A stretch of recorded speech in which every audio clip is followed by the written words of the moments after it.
Hello and welcome to the Media Roundtable. We're going to do this live as we have never done this live. And I don't even know if my microphone is working or you're hearing it off of the laptop. But this is true podcasting when you're getting people together at the last minute with a loosely formed agenda. And it's really about raw authenticity. Podcasting is really about the conversation more than it is about anything about sound quality or production professionalism or any of that. It's about what we're going to talk about, and we have some very exciting topics to cover today because we all just got back from Podcast Movement.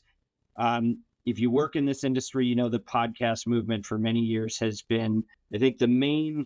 If podcasting ever had a home, it's a Podcast Movement. That's where everybody in the industry comes together to talk about, what are we experiencing in our own businesses? What are creators experiencing? What are advertisers experiencing? What are the challenges and opportunities, and to work through that together?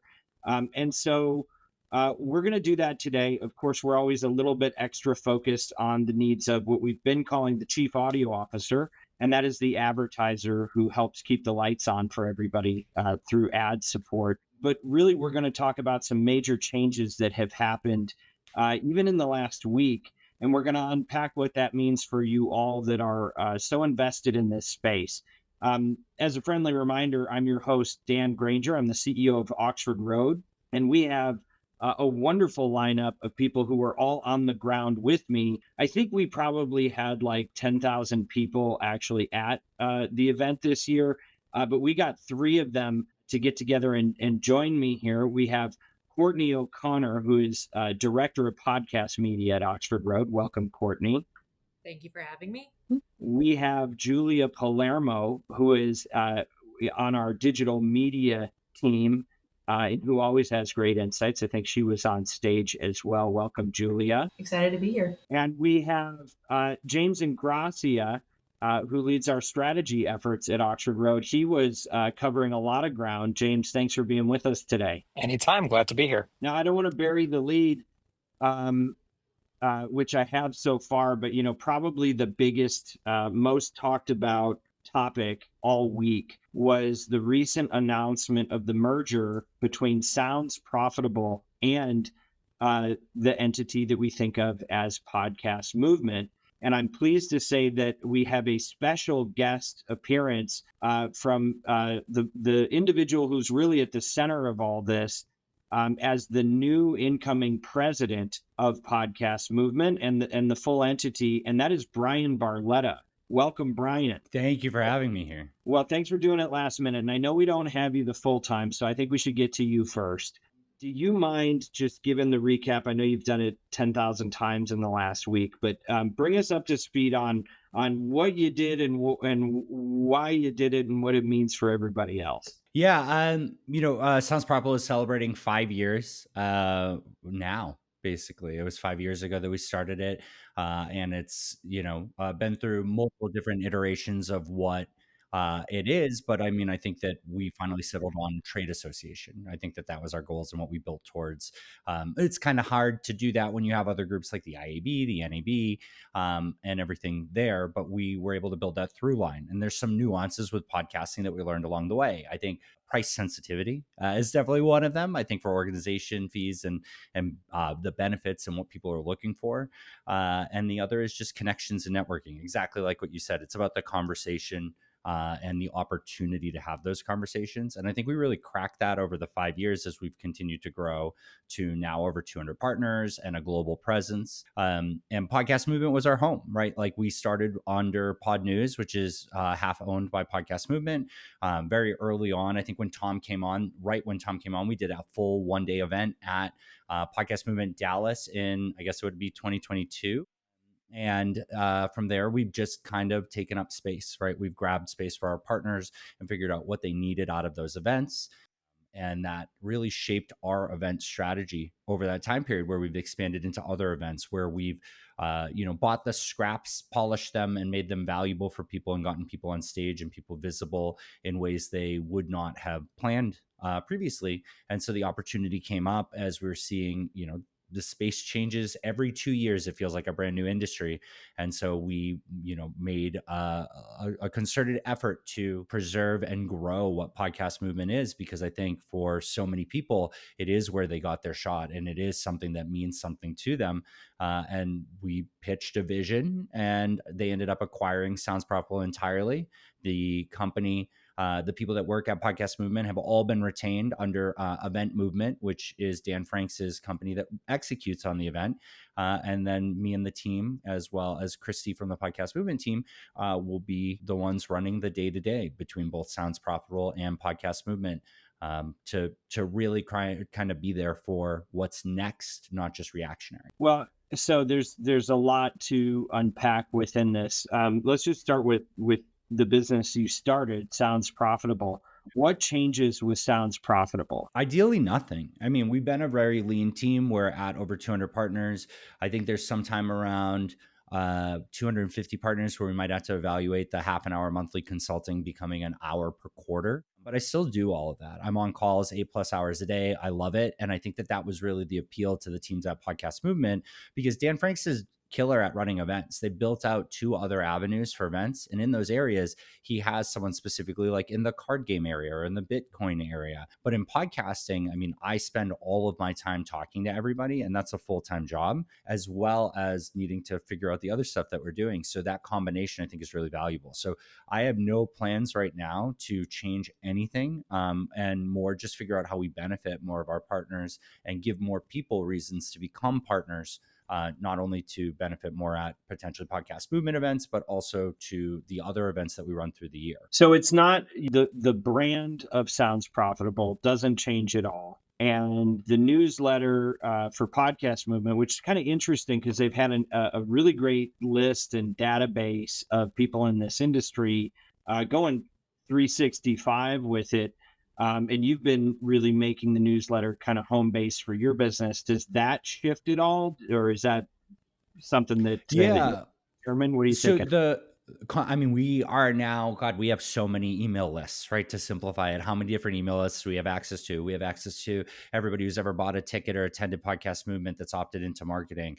And there is an opted in newsletter for Podcast Movement. There's Pod News. There's the Podcast Business Journal. There's the daily and weekly download from Sounds Profitable. There's the weekly thought leadership piece from Sounds Profitable. We are really focused on figuring out how to make that valuable for everybody to reduce some of the overlap. And I think the advantage there for us is that ads haven't been a major driver of basically all of those newsletters. So if we need to consolidate something to benefit people, there's no loss in revenue. And we don't have to say like, well, we're going to keep this bloat because it makes us money. We can figure out how we do right by our partners. And so that's the advantage here with James Cridlin really, really being so recharged and so excited to collaborate with us on this.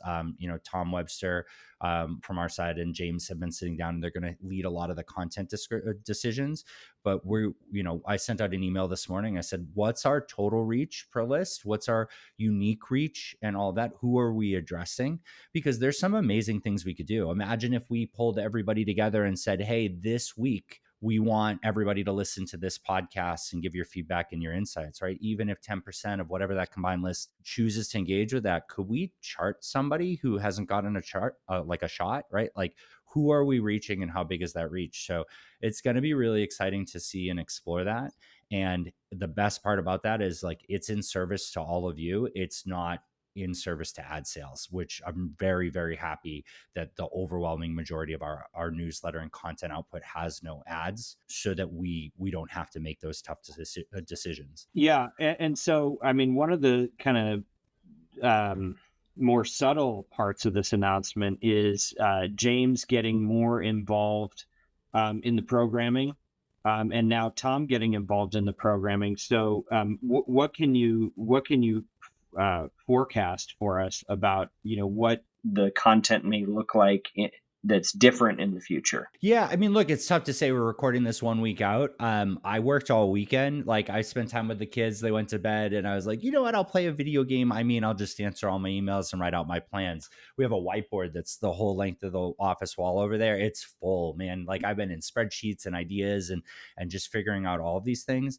What I can say though is that, like, we acknowledge that we're a primarily white male run company, and so the first thing that I'm going to say is you won't see me speaking on stage at Podcast Movement anymore. I have the opportunity to speak at so many stages around the world in different places. I have the ability to influence the content and help drive that as a committee. Tom is a wildly good speaker and moderator and MC. Same with James. And so if we look at it, that's who I want to lean into on that end. But not everything they do necessarily means they're in the spotlight either. How do we learn from James? Everything we're asking James to do, James has done that for years, potentially decades. I don't want to make him sound old, but at other events, radio days, and at Podcast Show London. And so I'm excited to hear from him what does and doesn't work, how people want their time respected, what you can ask for free versus what requires an honorarium, how to build better content and opportunities and set that up. So we're really going to try and revisit as much of it as possible,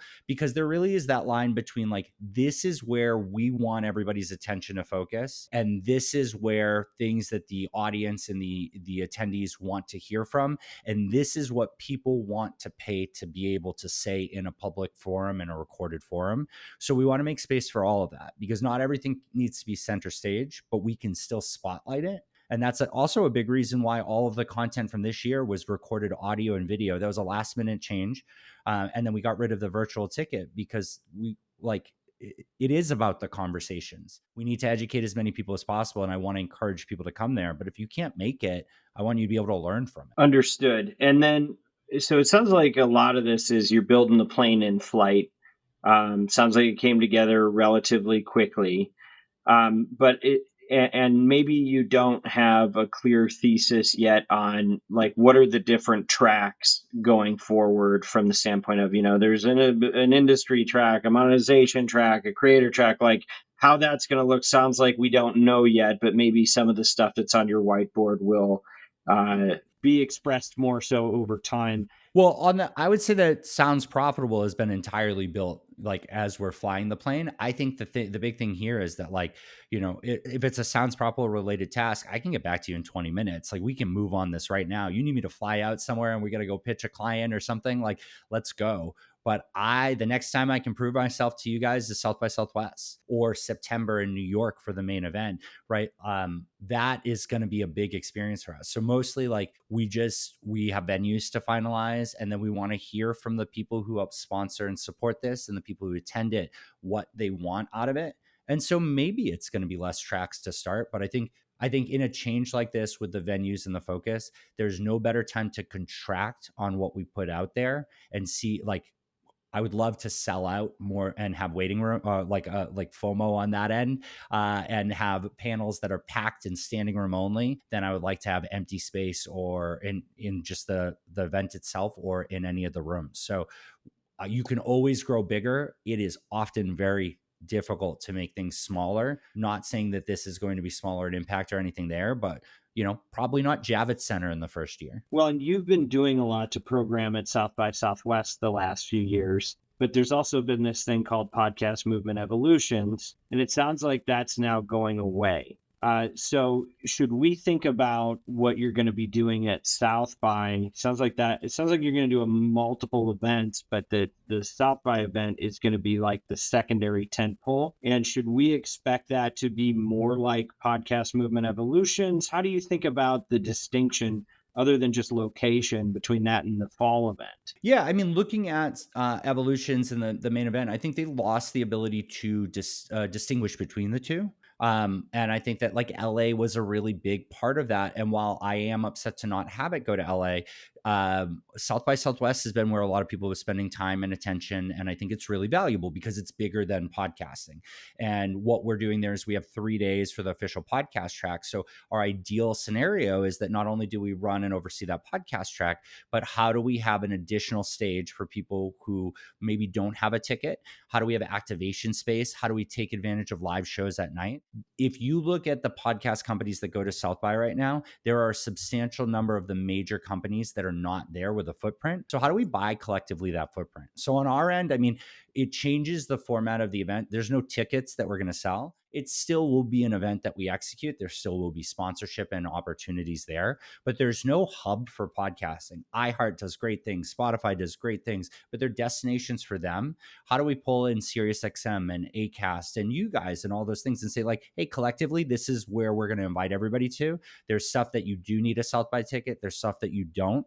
And look, that I looked at that. I looked at the year and I said like, okay, I guess there's nothing in April. Maybe we could put something in April, but what are we going to say at South by in March that we're not going to say also in Podcast Show London in May? Two events that we're already heavily built into that would be honest to you guys. It would literally just be selling you another ticket. And we don't need to do that. Like podcasting as an industry needs to spend in bigger places. So we need to put our money where our mouth is. And so realistically, this turned, at least for the first year, an event that did make money into something that hopefully breaks even and creates a string of value for everybody.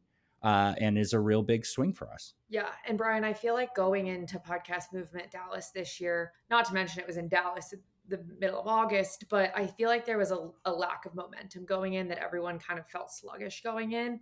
And then I think this news breaking on Sunday, it was like, okay, wait, this is the last time we're going to be at a Gaylord.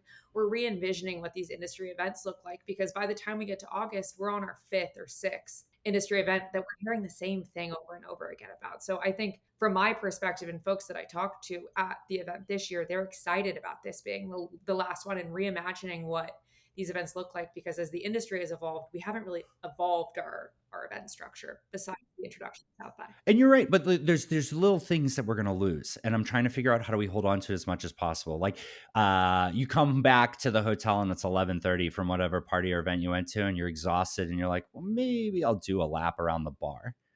And then it's 3 a.m. right? And it's like all these conversations and whatnot. And it really is, it's so hard to explain to anybody who's not in podcasting, like how tight knit we all are, how like we all really like, there's no competitors really. We are competing, but then we go to dinner together. Like that didn't happen in mobile advertising. That doesn't happen in CTV. So there's some parts that we're going to have to figure out what that means and how we keep that. But we have a lot of people that are really invested in that. So I'm excited. I think we gain more than we lose, but I acknowledge that we're going to lose some things. And Bryan, I know we got to let you go in a second here. I guess last question is, can you give us a preview of what people should expect that will be different in the fall? Man, well, early September in New York, we want to make it accessible for, I think it'll be a while before we nail fans, and I'm interested in becoming a podcast creator, but I'm interested in becoming a better podcast creator or taking it more seriously. I think we're going to win those people back.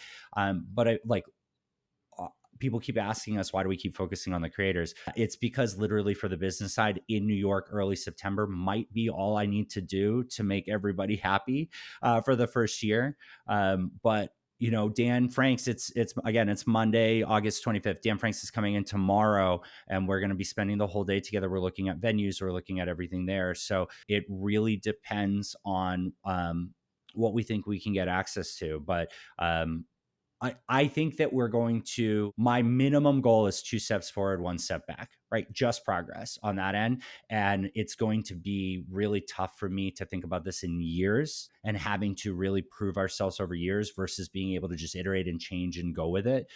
So I think it's going to be small steps, but I think every one of them is going to land. I think that's the big thing. Everything we choose to change is going to resonate well with people. I wish I had more there, but we're looking for people. Yeah, we're looking for people who want to come. Brands are going to come for free. We're figuring out pricing for agencies that respects that as well, and we're going to do a ton of outreach on that. And we want talent there. It's New York. Why wouldn't everybody do live events, right? So we're going to really kind of get everybody to rally together.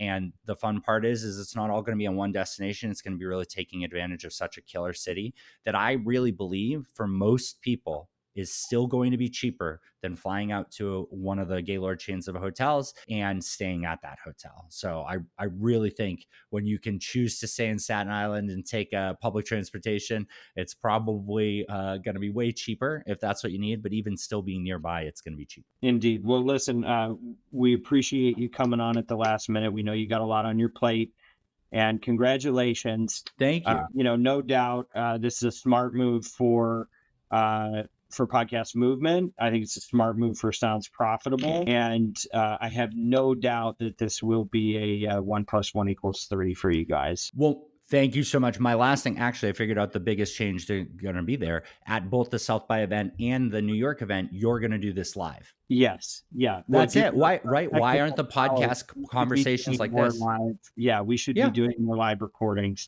Only if I can also be the IT solution. I got all that equipment set up. It fits right in my bag.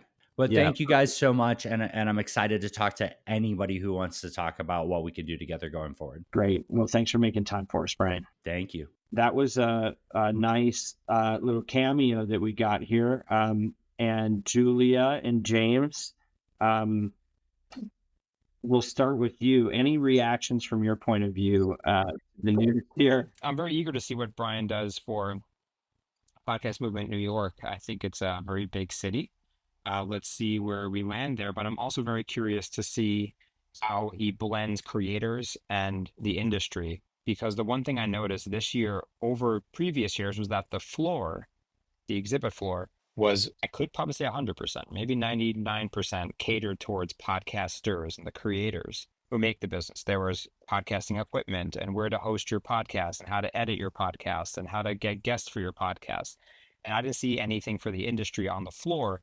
Not saying that's not relevant, but I feel like the industry played a halo role. So while the inside was for creators, the inside track, there definitely were some stages for the industry, but a lot of those conversations took place outside of the floor. And so I'm curious to see how that's going to hold up while we're in New York. And Julia, how about you? Any hot takes on the change? Yeah, I think that it was great that Bryan did call out the social aspect. Being in New York, it will be a little bit more spread out, but I'm excited to see a more focused advertiser perspective going in and see what Sounds Profitable can do, because obviously they do so much for our industry through the newsletters and partnerships. So seeing what they can do to get a fresh new spin on Podcast Movement will be exciting. Courtney, we did get to hear your voice a little bit, but I'm not sure if you had anything else you wanted to throw in about this. I think it has a lot of, I think the changes are probably yet to be realized, and obviously a lot still coming together, but on its face, anything else that stands out to you? I like that Bryan mentioned at the end that it's going to be free for brands, and giving brands and CAOs access to the event in New York for free, I think is a big shift from now they need to buy a badge and they need to, put money into it, where they could, take public transit and participate in the event. So, and so I think there's so much still going on in the industry to cover. We'll park the merger piece there. A few other topics, and we'll go around and cover now some of the other stuff that you all experienced while you were there. I can hold off on the little bit of stage time where I made a presentation about some updates from the advertising side. But one of the things that was announced this week was that there's new listening data that came out showing that 6.3 hours of podcast listening is happening per week, which is 5% more than last year. And so I'm interested in your perspectives, particularly Courtney and Julia, as we continue to see this industry increase in consumption. What is the consequence of that for advertisers? Is that putting pressure on pricing? Is it creating more inventory? What are you seeing happen as a result of the continued growth of consumption? I personally feel like this is due to a change of maybe how we're defining podcast and then also how people are consuming podcasts. I frankly think it is a good thing for advertisers because yes, it is opening more inventory. I don't think that it is increasing pricing because it's a supply and demand ecosystem. But I think that it's giving more ability to be in this space for brands, for DR advertisers. And frankly, I think that it's changing what a podcast is. And so it is evolving what the content is that we're looking at. Yeah, I think the only way that it will potentially impact pricing is the brand dollars coming in. So we work for performance brands and kind of have owned the audio space with that. And more eyeballs means more attention, and more attention means brands who are going to pay maybe bigger dollars than what will work for our performance campaign. So that's, I would say, the only thing to look out for in terms of pricing. Well, and you mentioned the video piece, and how much of the conversation has shifted, particularly this year, to not just being about podcasts as we have traditionally discussed them, but how much of the conversation is now all about video? I would say a significant majority of it. I think one of my team's biggest takeaways was simulcast isn't new. Why are we talking like it's brand new? But I think it's just more on the top of people's minds of how are you utilizing simulcast and how are we tracking simulcast and how are we like looking at these video podcasts. So I think the funny thing is while it's not new to us and we've been on stage at Podcast Movements talking about video podcasts for the last 5+ years, everyone's kind of pivoting to how do we utilize this as a tactic. And it's taking up a majority of the discussion, I feel, which I like. We're not talking about impression-based buys. I mean, no doubt, it is not a new thing. Like Apple had video as an option 15 years ago, right? Like that's not new, but I do wonder the impact of the increase in consumption of video, especially for things that were conventionally thought of as audio first. Now with the video components starting to take that over, and I know Giles did a presentation with Pete at Podscribe, and they, their big kind of reveal was they had a study that suggested that yes, the consumption through video is pretty drastically increasing. Like the share is moving, and I think that is increasing overall consumption. However, I think one of the big takeaways that came out that I saw on stage was them saying, actually, we have data that suggests that the audio impression actually drives more performance, drives better response. Now, can we take that to the bank? Would you bet your life on that? I don't know, because I think for a long time, we've all kind of made an assumption that the video impression may hit harder in terms of impact on performance. They're now bringing something to the table saying the reverse may very well be true. But I think, yes, it's always been there, but how is that starting to impact the way that people are consuming it? Are we seeing it take up more share? Interested if you all have views on that, and certainly if you have a point of view on whether or not the audio or the video impression is actually worth more to an advertiser. I personally think it is how we're utilizing the video impression. So if we're just having a host sitting on screen reading a script or it's a static logo, then there likely isn't a difference between video and audio. And maybe audio, someone's more tuned in than passively having a video on in the background. But I think that is something that we need to get better at as an industry, is tracking what a video podcast means. Does it mean a static logo on screen? Does it mean actual B-roll utilization or QR codes? Because if we're not utilizing the power of the video, then yes, it's likely not worth an upcharge or worth anything more than an audio impression. So let me say that back to you, because I think it's an important point that you're making. You're saying that it's not that, static ad on video is less impactful than static ad on audio, like apples to apples. You're saying, so I always throw Theo Vaughn out there because he's so squarely in both groups at the same time. He's like a native podcaster who's got a ton of video consumption, right? So if you're watching Theo's show and he does the live read or he does the host read ad on the show, but there's something interesting happening with video, it's not that the video will hit harder or not. Your premise or your thesis is that it's only as good as what he does with that extra dimension. That's what you're saying, I think.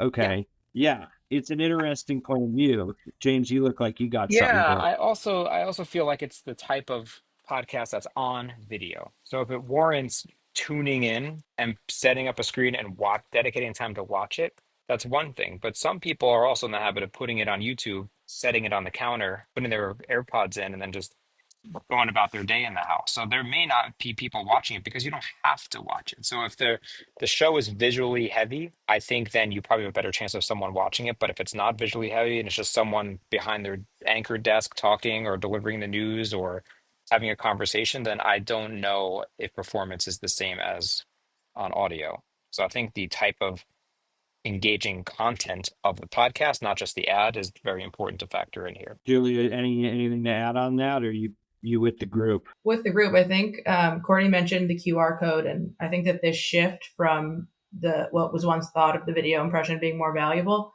could also be with developing behaviors, because now a lot of people will watch the YouTube on their TV, which makes the clickable link obsolete. So adding that QR code is another layer that we can go the extra mile to make sure that the ad is getting its full effect. Yeah, I'm excited about these QR codes. Of course, the issue is on a simulcast now, again, we're taking one completely disparate way of attributing response from the same show and now having to go, well, how many QR code activations came relative to the RSS based clicks that we have a pixel on, and trying to compare those apples to apples for the same frickin' buy. So I don't know. All of these things are, kind of feel like 2 steps forward and 2 steps back all at the same time. But at least it's something to measure, right? At least it's not just a vanity URL in the show description. Okay, so much to talk about still. James, you were there. You got to sit in on some things. You got to have a lot of meetings. Can you tell us about your podcast movement? Yes, my podcast movement, it was very busy. So I was there with some of our clients and I was meeting with a bunch of our networks, which brings me to my comment earlier where a lot of the meetings happen in the lobby or at restaurants, at the resort that we were at. And they were really, really good. They were great to have that one-on-one time with people that we normally talk with over the phone or on Zoom. And it was also a great way to really directly address some of the challenges that our clients are having and almost brainstorm live with all of them. So I think the fact that this event brings together all of the major players in the network space and the agency space and even some creators who were there, it was a great way to get things done real time on the ground. I will note that I do feel like because of the atmosphere it was in, everyone needed like a quick hour of silence twice a day just to go back to the room for a minute because it brought to Everyone, my or attention that you when were you're not wearing talking it to by the second day? I noticed well, that you needed a little decompression time. what someone brought up to me was that because when you're not having meetings, you're not having lunches, and you're just walking through the concourse, there's rushing water and there's toy trains going by and country music blasting. Like you need a minute just to refocus yourself. And I do for anyone going to future podcast movements, carve in some me time in the morning and the afternoon just to reset yourself. Yeah, well, especially if you have sensory, we all experience these things differently. Now, not being at the Gaylord may help. Right. See, I find the Gaylord's very soothing. It has that kind of Disney contained, like, feels like you're in that little, what do they call it? Arborarium. Where do they keep the birds and the The plants? atriums. The atrium. Well, yes, it was under an atrium, but I know I know it burns people out, and particularly if you're the type that needs to go recharge, it can be a bit much.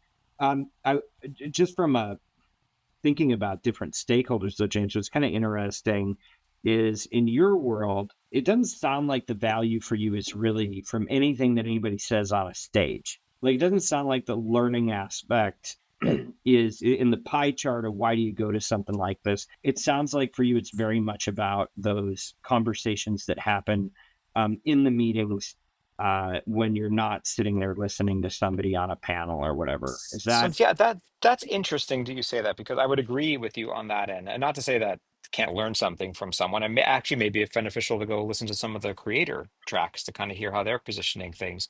But the overwhelming meetings that I had were with our team, our clients, and then our sales reps at all the networks, who I also think do not go into the conference to learn about advances in the medium because they're working on positioning their network for our partners. So I do think that there could be something for that contingent of people. But I also feel like just having one central place for everyone to come in together for 3 days is also it's a good positioning statement that everyone was there. And I'll say too, just from setting up meetings, like even like whatever the saying is, like best laid plans fall or whatever it is, you have all these meetings and every 20 steps you're running into someone you didn't realize was going to be there. And then that turns into another meeting, or I'm going to meet you for coffee later, or I'll talk to you later, or introduce them to someone else. And so many more meaningful connections were made just by happenstance versus being pre-scheduled for weeks in advance. Yeah, it's amazing the meetings that you happen that you didn't plan for, and all the people you run into. And you get into this industry, and most of us never leave. And the relationship piece, boy, how you treat people is important, because you got to live with these people whether they are at your company or not. You will see them again. You will be spending time together. So play. It's good reminder to play the long game in your dealings. So yeah, that's interesting. I won't give more commentary right now because I want to hear what Courtney and Julia about your podcast moments. Courtney, you kind of gathered a lot of the feedback from a number of people who attended, and so I know you're speaking not only on your behalf but on behalf of many others. What were some of what was your podcast movement all about? What were the key findings? Yeah, well, in summary, the stats is we were there for a collective 4 days, and I think we had 45 scheduled meetings and then those hall meetings that James alluded to. And truthfully, the podcast team goes into this event of how many partners can we see and have face-to-face discussions with, and maybe even get deals done.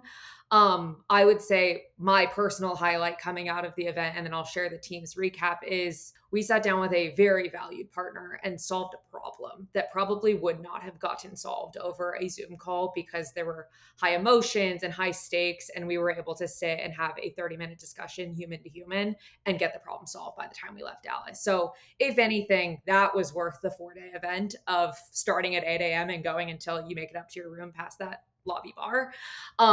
But the big takeaways from my team were frequency was talked about a lot. I think we drove that discussion a bit because it was top of mind for us going into that event, but frequency capping, frequency monitoring. I always think that there's a buzzword coming out of these events, and it's usually video. For the last several years, I'm going to say it was frequency for us coming out of this event. We also talked a lot about cross-channel opportunities and unique activations. I was on a panel with my colleague Saba and our day-to-day rep at Your Mom's House talking about creative chemistry of when brands can utilize ad reads for more than a 60-second mid-roll, and how we can get creative with that, and how we have taken and approached these conversations as an agency. Is, there isn't a ton of new content coming out the last several years. How do we build on what we have? And I think that really led into a lot of really cool conversations with partners of what are we looking into? What are we interested in? How do we review these cross-channel and unique activations?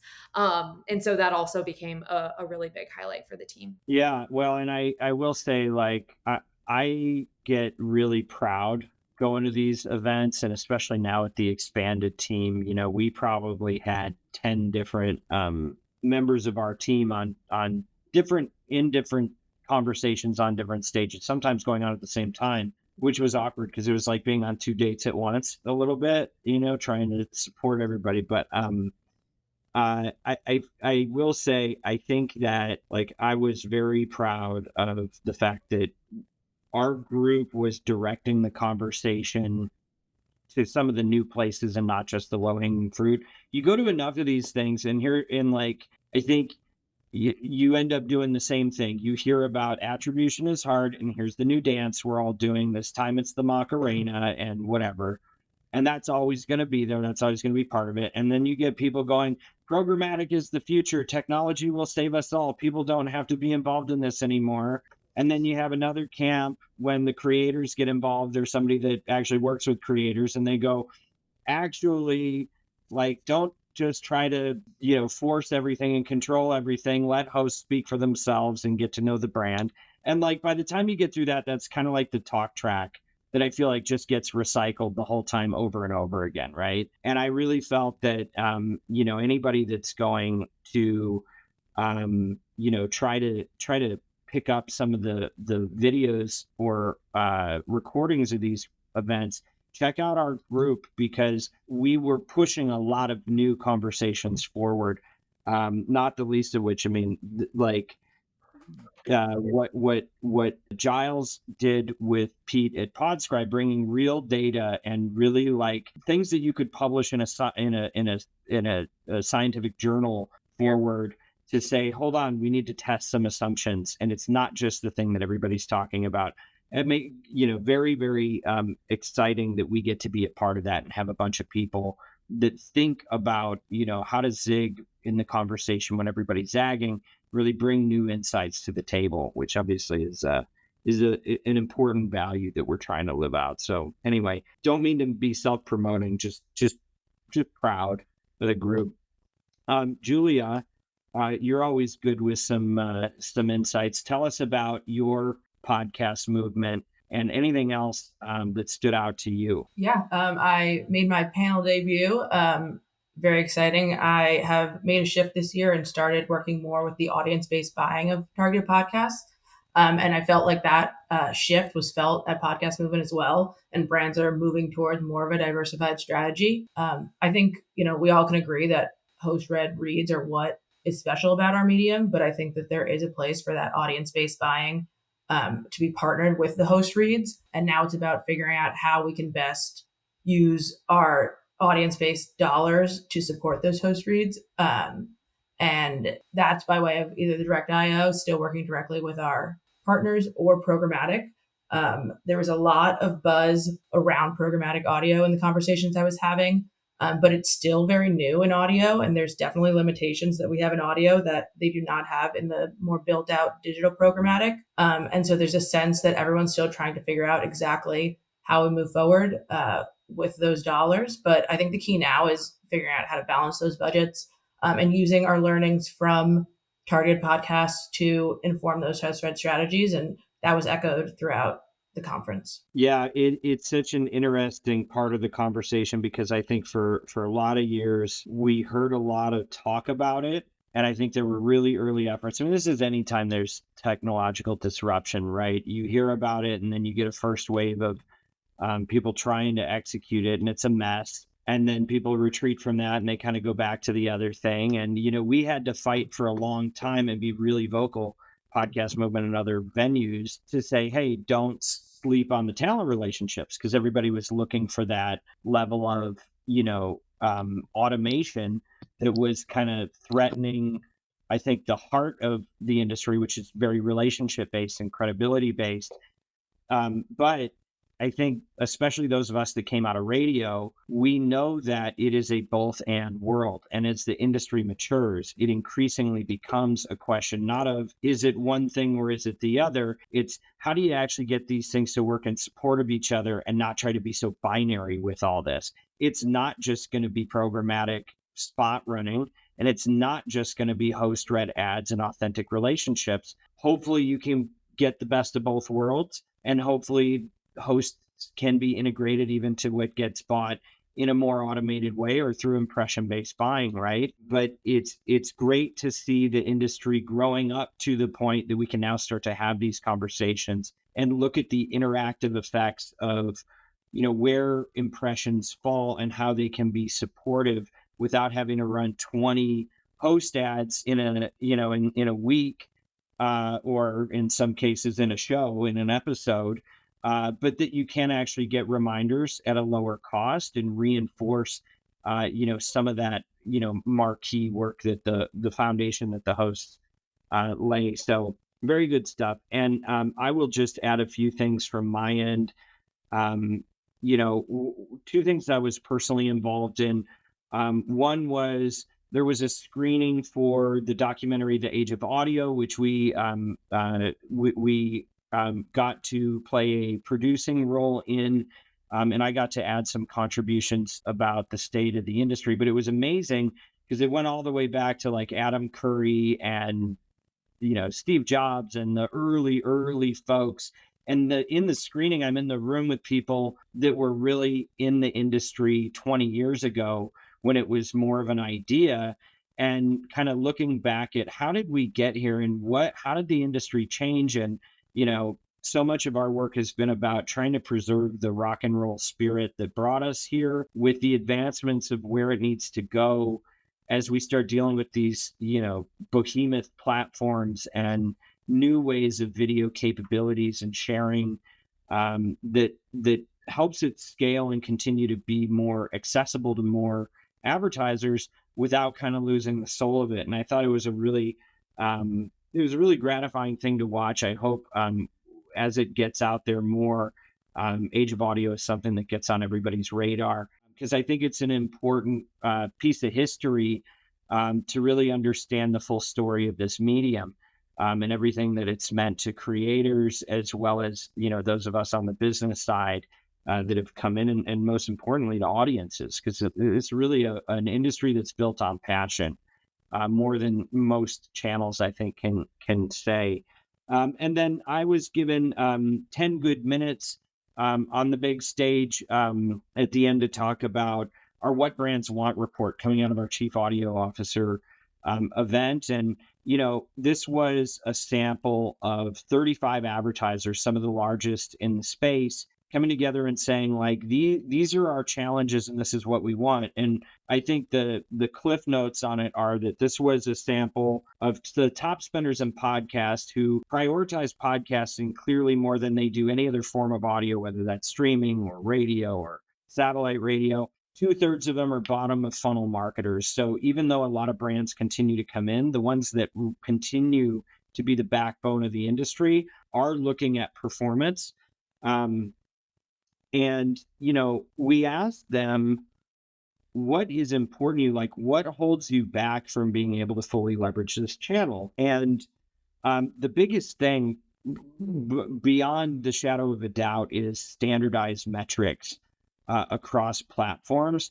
And some of that is the way that we define an impression. The fact that you have the, 3 leading distribution platforms looking at views versus downloads versus starts. And we're trying to make sense of that and have credible conversations with real businesses that are like, so there is no standard impression. And you can't just have one way to measure this thing the way I have with other channels. And the obstacle that creates, we saw that 74% of brands would increase their budgets, and some by very large margins, if they could just get the video side of the house to be commensurate in its measurability with what they see on the other side.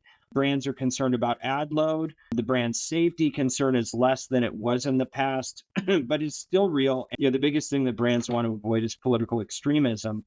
But at the end of the day, we use this as a way to say to the podcasting industry, we need standards and we need to be vocal in advocating with the large distribution platforms that they need to come together, and that's a charge that we're trying to lead.